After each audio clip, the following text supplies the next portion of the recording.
Former history teacher turned convicted killer, Lee Everett is on his way to prison after killing a state senator who had an affair with Lee's wife. While being transported to prison by a police officer, the officer run over a walker, causing the vehicle to run off the highway. Lee wakes up after the crash and makes his way out of the vehicle, where he found the officer laying on the ground dead. Well, so he thought the officer turns into a walk and attacks Lee. After fighting off the officer, Lee jumps over a fence and into a backyard. He goes into a house and had to fight off another walker. He meets a young girl, Clementine, who was hiding in her tree house. Lee takes the role of her guardian until her parents come back. They ran into Sean Green and helps him out.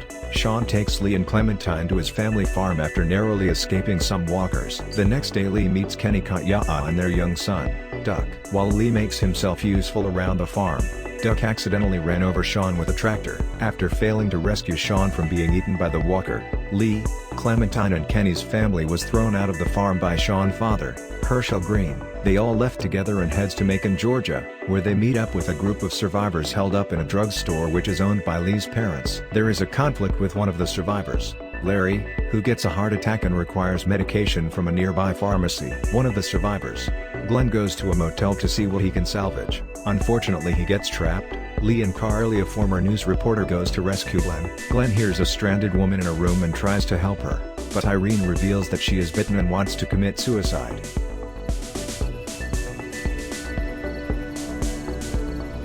What if you turn and follow us back to our group? I know, that was why I was locked away. I can't let this happen to me. You have a gun. So? Can I borrow it? What do you mean, borrow? Give it to me. I can just, end this, and then there's no problem. Whoa, whoa, whoa. Please! I don't want to be one of them. They're satanic. Give it to her. What? You can't be serious. Do it. No! Look at her, Carly. There's no happy ending to this. Okay. Fine.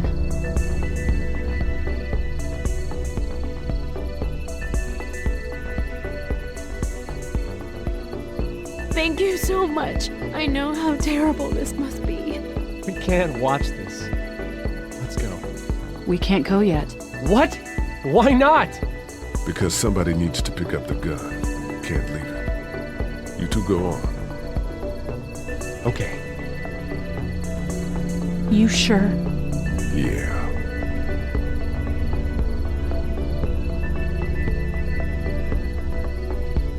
God bless you, all right? God bless you too.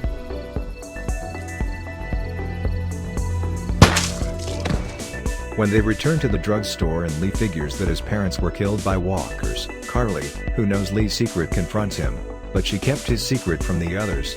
Lee and Doug head outside to find the keys for the pharmacy. Lee found the keys on his dead brother and is forced to kill him to retrieve the keys. After getting the keys, Lee opens the pharmacy door and the alarm went off, alerting the walkers outside, forcing the group evade the drugstore. Upon leaving, Lee has the option to choose between Carly or Doug from being eaten by the walkers. After choosing, Lee is knocked out by Larry, but luckily Kenny saves Lee and the group heads over to the motel. After learning Atlanta is overrun by walkers, Glenn leaves the group and sets out to rescue his friends who is left behind in the city. Even though they found an alright shelter where they can make it their new home, the group hope is short-lived when the power out of the blue shuts off.